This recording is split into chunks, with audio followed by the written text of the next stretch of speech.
Ya, kembali dengan saya Erwan Hubu di studio podcast Marisapa Man 1 Kabupaten Gorontalo.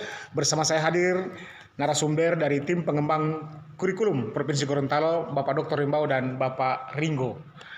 Bapak Ibu sekalian, tadi kita sudah mendengarkan apa yang disampaikan oleh Pak Ringo sekilas tentang CP ketika Bapak Ibu guru sudah melihat capaian pembelajaran, maka yang paling penting adalah apa komponen-komponen pada CP itu. Untuk mengetahui lebih jelas, kita dengarkan penjelasan dari Pak Ringo tentang komponen-komponen yang ada pada capaian pembelajaran. Silakan Pak Ringo. Terima kasih. Saya lanjutkan. Nanti komponen capaian pembelajaran di mata pelajaran masing-masing yang diampu oleh Bapak Ibu, nanti untuk mata pelajaran umum mengambil CP dari keputusan Kepala Standar Kurikulum, dan Asesmen Pendidikan, Kemdikbudristek. Ya. Untuk mata pelajaran agama ada di Kepdirjen 3211 tahun 2022. Apa sebenarnya komponen-komponen yang ada di capaian pembelajaran itu? Yang pertama, nanti di CP Bapak Ibu akan mendapatkan rasionalisasi capaian pembelajaran. Harus Bapak Ibu baca, karena nanti isian yang ada di rasional mata pelajaran dalam CP masing-masing Bapak Ibu ampu itu adalah tujuan atau alasan apa peserta didik mempelajari mata pelajaran itu. Jadi kalau misalnya matematika, lalu kemudian pendidikan Pancasila, bahasa Indonesia, fikih, Al-Quran, hadis. Jadi alasan apa peserta didik akan mendapatkan pelajaran atau ilmu pengetahuan lewat CP mata pelajaran tersebut. Yang kedua, akan ada keterkaitan mata pelajaran dengan profil pelajar Pancasila dan profil pelajar Rahmatan lil Alamin. Itu dalam komponen rasionalisasi capaian pembelajaran. Komponen kedua adalah tujuan.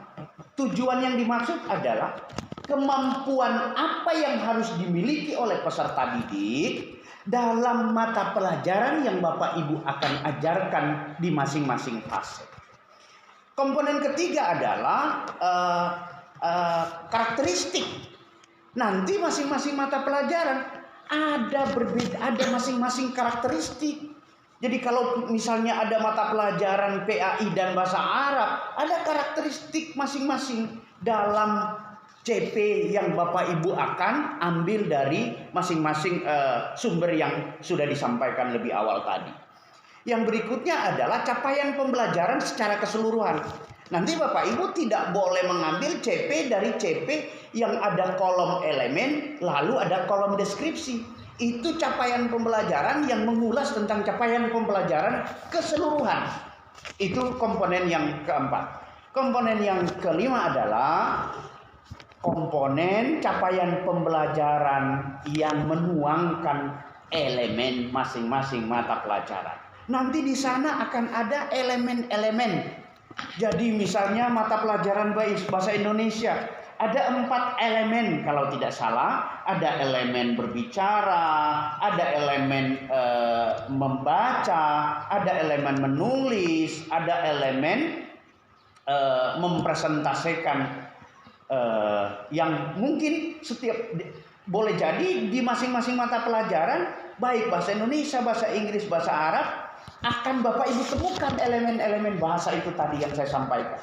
Berikutnya nanti akan ada elemen juga di IPA. Ada elemen pemahaman. Kalau di biologi ada pemahaman biologi. Nanti elemen berikutnya adalah keterampilan proses. Saya potong sedikit Pak Ringo. Sebelum masuk pada elemen, nanti akan ada pembahasan ini. Kita masuk dulu di komponen yang pertama ya, agar lebih jelas dengan para pemirsa dari Marisapa ini.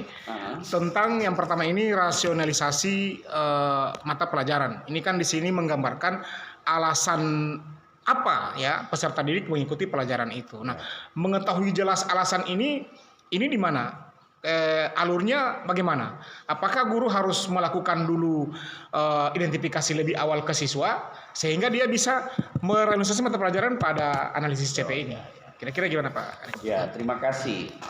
Saya tangkap apa yang dipertanyakan oleh host ini. Apa sebenarnya yang kita akan pelajari pada komponen rasional itu? Ya. Jadi isi dari rasional dalam CP mata pelajaran masing-masing, alasan apa Ya. mata pelajaran itu diajarkan. Maka nanti Bapak Ibu kalau membaca betul apa sebenarnya isi dari komponen awal CP masing-masing Bapak Ibu, Ya. ada gambaran yang Bapak Ibu akan desain kira-kira untuk orientasi pembelajaran ke depan. Bapak Ibu sudah ada gambaran Ya, ya, apa ya. sebenarnya Ya. yang diminta dalam capaian pembelajaran pada mata pelajaran Bapak Ibu yang masing-masing pengampu mata pelajaran. Makanya pekerjaan Bapak Ibu guru pengampu mata pelajaran tidak langsung memplototin apa isian dari capaian pembelajaran yang ada elemen dan capaian pembelajarannya, harus membaca dari awal. Ya. Karena nanti bacaan Bapak Ibu akan membawa desain atau apa sebenarnya yang Bapak Ibu akan lakukan pada pembelajaran nanti atas pemahaman Bapak Ibu dalam pembacaan Bapak Ibu dalam CP masing-masing mata pelajaran. Oke, silakan Pak Dokter. Saya tertarik dengan elemen-elemen ini. Kalau dulu kan ada KI, KD, sekarang CP. Tadi disebut tentang elemen. Apakah elemen-elemen yang disebut misalnya di bahasa tadi tidak dijumpai di KI, KD? Mungkin itu yang membedakan terkait dengan CP sekarang. Kira-kira bagaimana? Ya. Ya, saya jawab nanti kalau Bapak Ibu Kita untuk membahas itu kita bahas untuk selanjutnya. Kita break dulu 5 menit ke depan. Sebentar saya beri gambaran sedikit agar Bapak Ibu tetap masih stay. Kalau dalam kurikulum 2013 itu kita kenal dengan aspek. Ya. Jadi aspek berbicara, aspek menulis. Nah, di kurikulum Merdeka ini namanya elemen. Ya, oke. Elemen itu aspek-aspek yang akan dibelajarkan atau kemampuan-kemampuan yang akan dibelajarkan oleh guru kepada peserta didik. Oke. Saya kira ini gambaran singkat. Terima kasih. Nanti kita akan lanjutkan. Ya, terima kasih Pak Heri. Ya.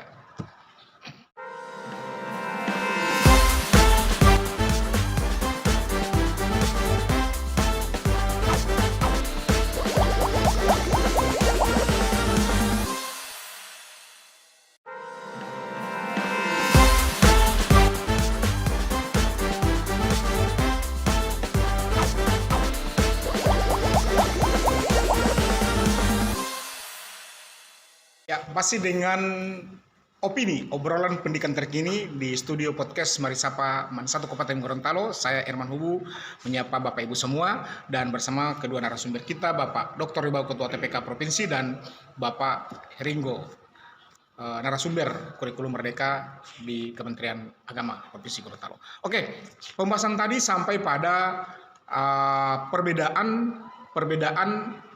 di capaian pembelajaran dengan yang KIKD. Tadi Pak Heri sudah menjelaskan untuk capaian pembelajaran itu ada yang namanya memuat fase elemen ya.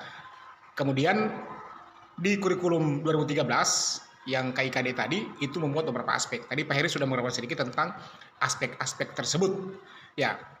Sekarang kita akan ulas kira-kira apa arti elemen dalam capaian pembelajaran. Silakan Pak Ringo. Ya, terima kasih. Bapak Ibu pemirsa Marisapa Gorontalo, Bapak Ibu bisa lihat nanti, kalau tidak bisa langsung melihat, nanti Bapak Ibu bisa ketik YouTube Marisapa Gorontalo untuk bisa mendengar berulang-ulang apa yang kita obrolkan pada pagi hari ini. Bapak Ibu, apa sebenarnya yang nanti Bapak Ibu akan temukan pada CP? Termasuk yang Bapak Ibu akan temukan pada CP adalah elemen mata pelajaran.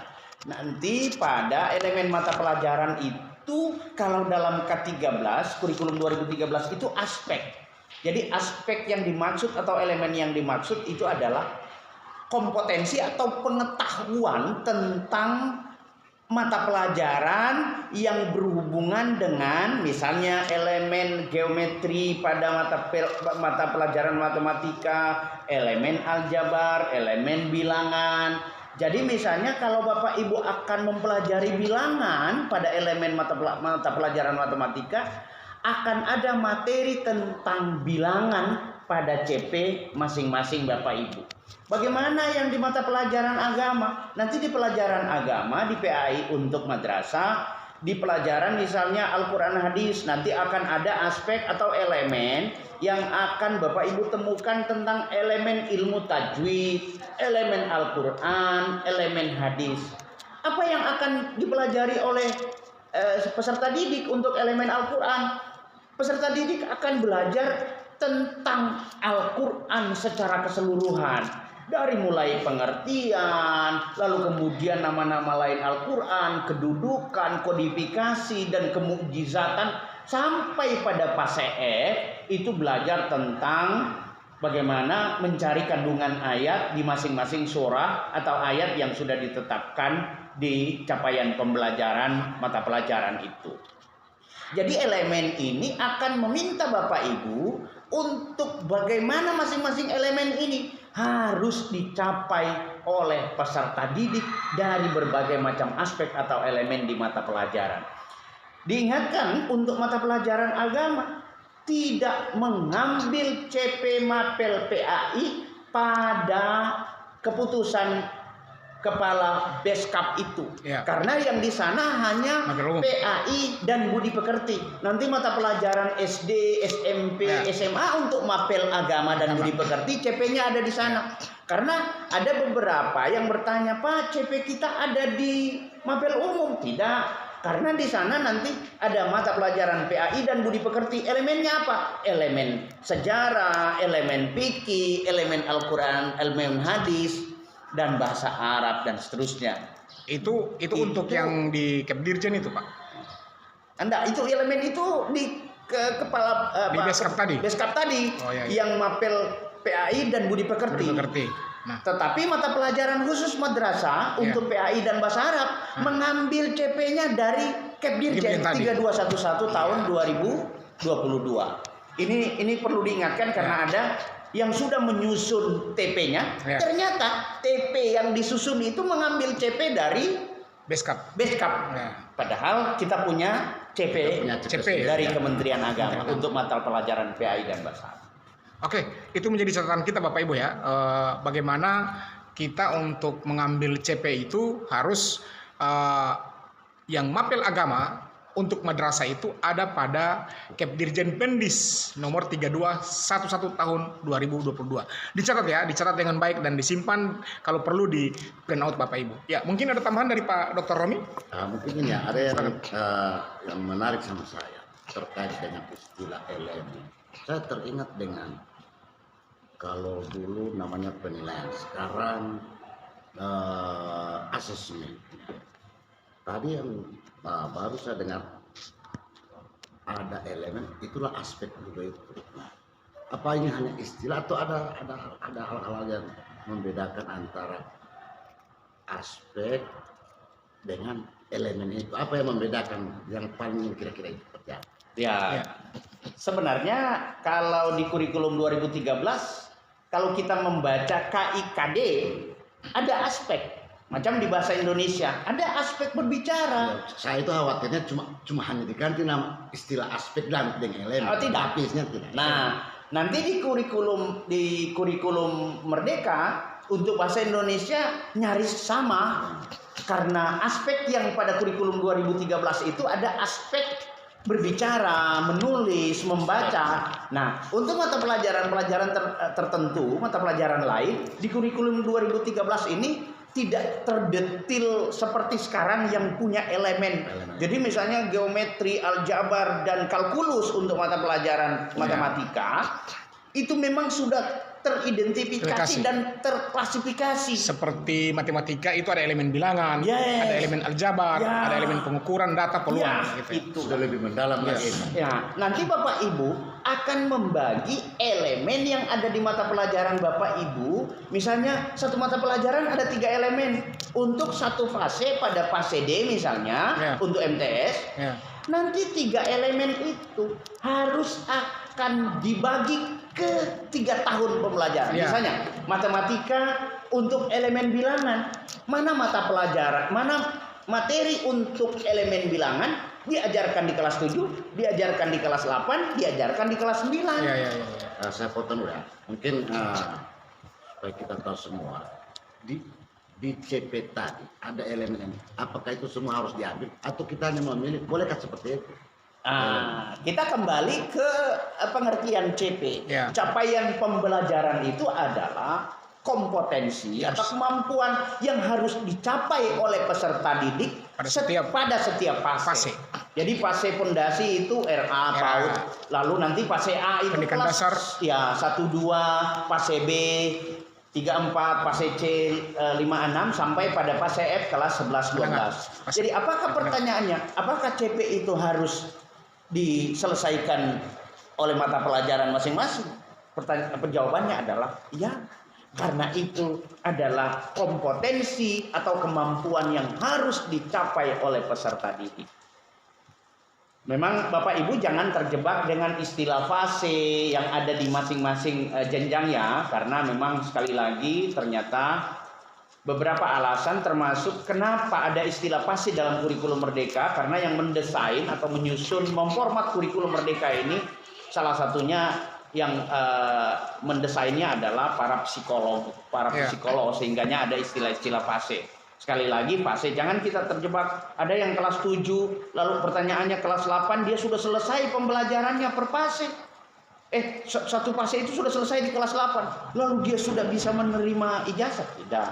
Sekali lagi fase itu hanya sekedar pembagian yang mungkin ini kita tidak bisa jadikan rujukan bahwa orang tuntas belajar di MTS itu kalau dia sudah menyelesaikan mata pelajaran di setiap fase. Oke, Pak Erik ya. Selanjutnya di elemen itu kita juga mengenal ada elemen untuk pemahaman dan keterampilan. Nah ini kira-kira bagaimana Pak Heri? Ya. Pak Ringo ya. Yes. Nanti Bapak Ibu pada sesi kedua insya Allah kita bertemu di lain waktu. Ya. Nanti kita akan mengambil waktu untuk bagaimana menganalisis CP ini akan melahirkan TP. Bagaimana cara menyusun TP? Nanti kita akan bahas lebih panjang pertanyaannya Pak Herman. Bagaimana ada elemen pemahaman, lalu kemudian ada elemen keterampilan proses. Ya. Nanti di situ Bapak Ibu kita akan sama-sama belajar, sama-sama memahami bahwa akan ada tujuan pembelajaran yang boleh jadi tujuan pembelajarannya lintas elemen. Nanti akan ada satu TP yang akan menuntaskan baik elemen pemahaman dan elemen keterampilan proses. Karena sebelum kita ke TP itu mesti ada analisis CP itu. Ya, itu tahapannya seperti itu. Yes. Karena analisis CP itu maksudnya fungsinya apa? Bagaimana CP itu akan melahirkan tujuan pembelajaran. Ini yang kita akan bawa ke ATP, modul ajar dan seterusnya. Oke, Bapak Ibu sekalian, tak terasa waktu begitu singkat. Nanti kita akan lanjutkan pada sesi berikutnya. Kita break 5 menit. Salam pendidikan, opini.